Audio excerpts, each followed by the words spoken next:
Okay, I can yell a bit more if it's needed. So today with me Csonga and myself Nemanja, Michal.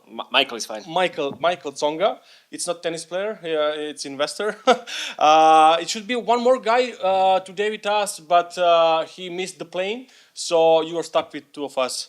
Unfortunately, but okay. My name is Nemanja. I'm one of the founder of one consulting agency here in Serbia. We're doing like agile consulting and implementing agile way of work inside bigger corporations.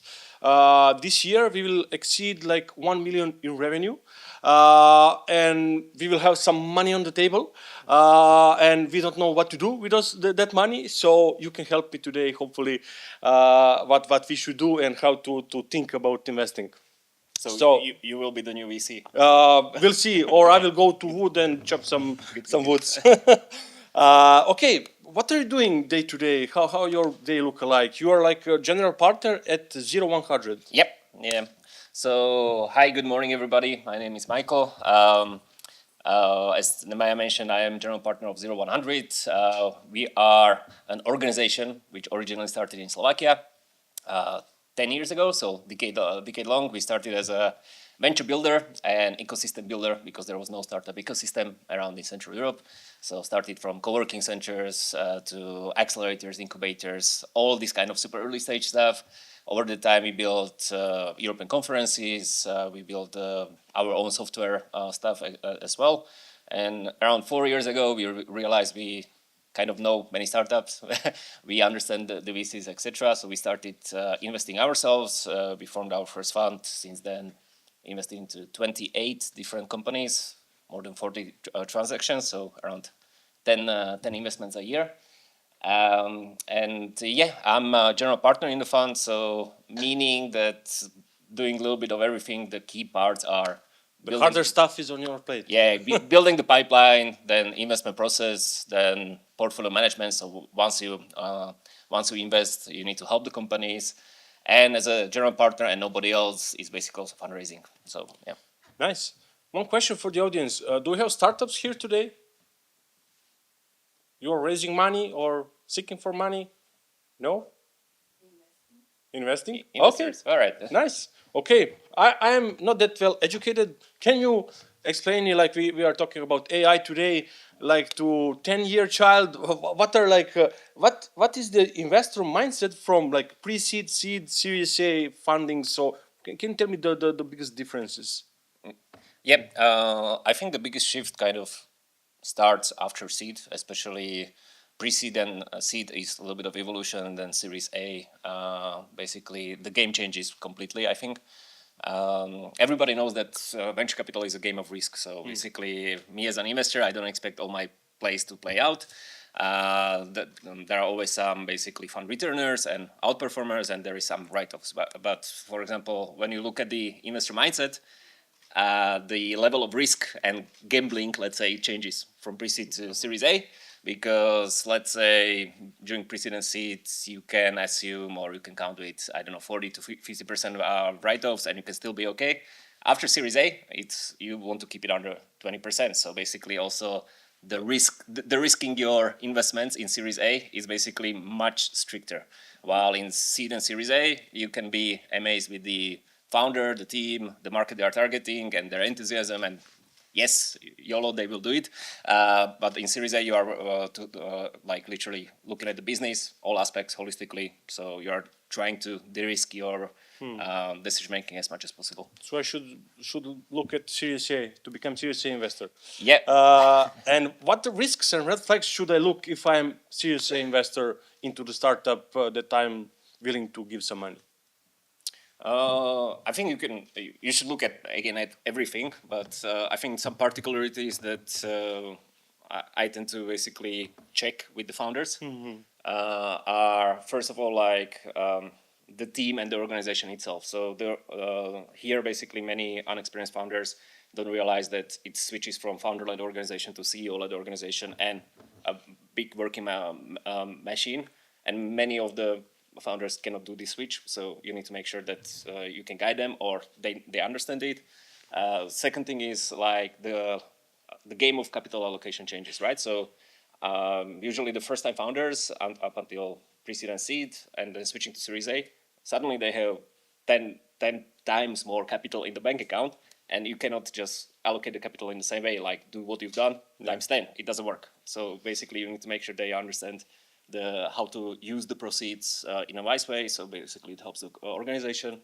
And the third thing that usually is a little bit lacking or very important is like the scaling plan, right? So up until seed, yes, especially when looking at the sales, for example, you could prove the traction through your direct network, going to conferences a few times a year. You basically sell the product, especially B2B, quite easily. But suddenly in Series A, you need to scale it and do the volumes. So do you understand the audience? Do you know where they are, how to get to them? And it's not just you selling, but basically you have a clear plan how to basically do it in volume. So. The first thing that you mentioned, I think I can relate a lot. That mindset founder... Apparently they don't hear us. Uh-huh. Is it better? That difference between founder and CEO. Yep. Nowadays, I'm in a position where organization is asking for me to become a CEO, and I have a founder mindset. What does that mean for me? That means if I'm a founder, I will put a lot of risk on the business.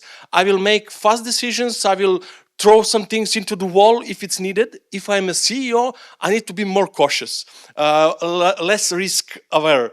So, or more risk aware. So, is it common that startups can shift from founder to CEO mindset, or to combine that, or to hire professional management? What is, from your point of view, the best thing to do? Yeah, many founders, I think, can evolve and learn to be good CEOs. In some cases, basically, with the investors, you need to basically realize that that's not the game for you. You are good at starting the businesses. You are good at the, let's call it, chaos phase, when everything is uncertain and you want to be the leader. And basically, as a founder, you are mainly scaling yourself. So you are leading the organization and you're scaling your capacity by adding more people. As a CEO, you are scaling the business. So basically, you are hiring professionals which are better than you at competencies that are needed for the whole organization, and you trust them, and you run it you're orchestrating the business. As a founder, you're leading the team through the time of chaos. So that's different. Many founders can do this switch. In many cases, it also helps to build a really strong C-level with them. So kind of build the competencies around them. With other people, and in some cases the founder just realizes, okay, this is not for me, this is too bureaucratic, this is too structured, this is not my game. It's time for me to step back to board position or advisory position, and I'm gonna be looking for my next venture. Yeah, and how much attention you're paying to the founding team? Is it that important, or you're looking also those factors that you mentioned earlier?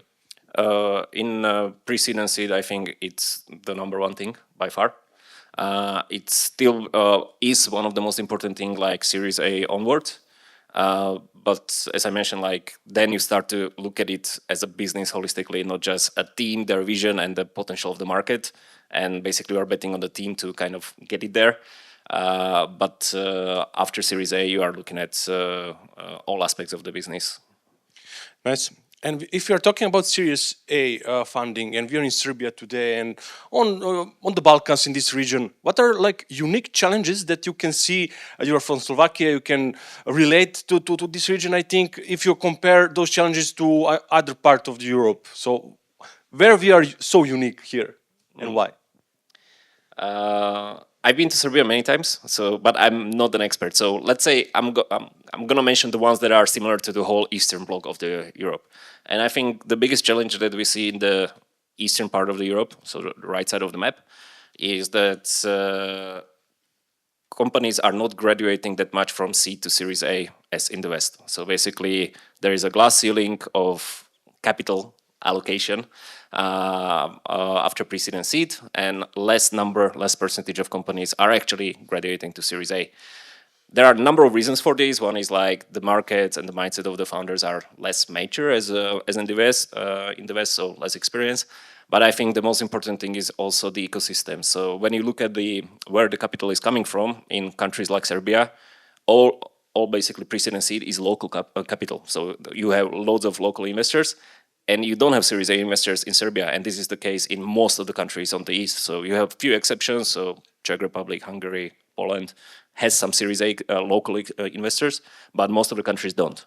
So basically, what changes is that the founders need to play the international institutional game, and they need to be ready for it because they need to pitch differently. They are pitching to people who don't trust them necessarily. There is cultural block.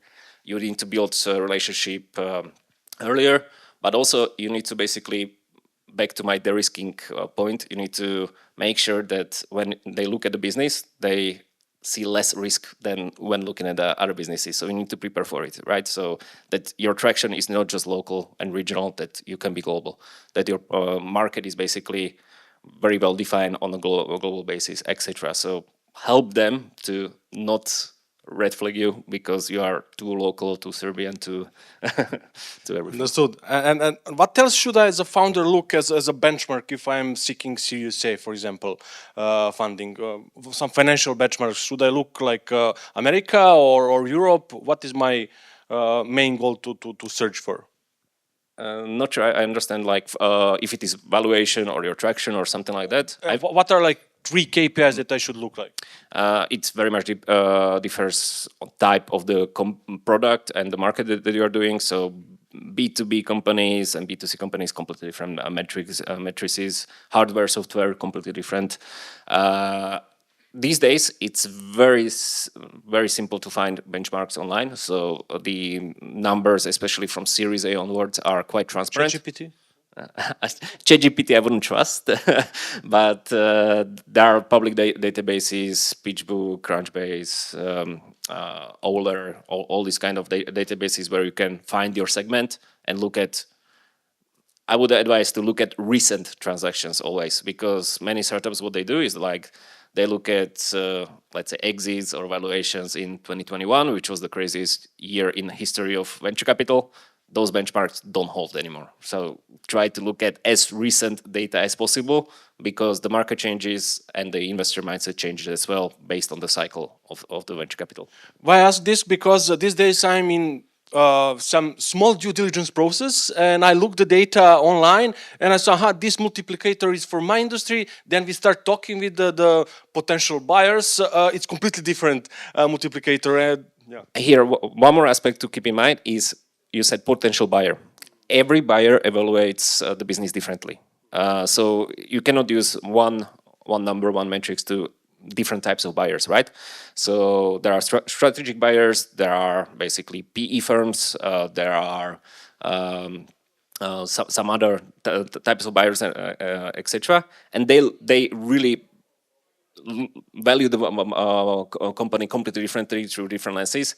You need to, as soon as possible, understand what is their interest, what are their triggers, so you can basically what they are buying actually pivot. Yeah, so you can pivot your pitch towards the right numbers to basically play. Thank you. Cool. Any questions from the audience? We don't have time. Okay. That was fast. That was fast. Okay. Thank you guys so much. See you later. Thank you. They will be here entire day, so if anybody wants to ask additional questions, feel free to follow them.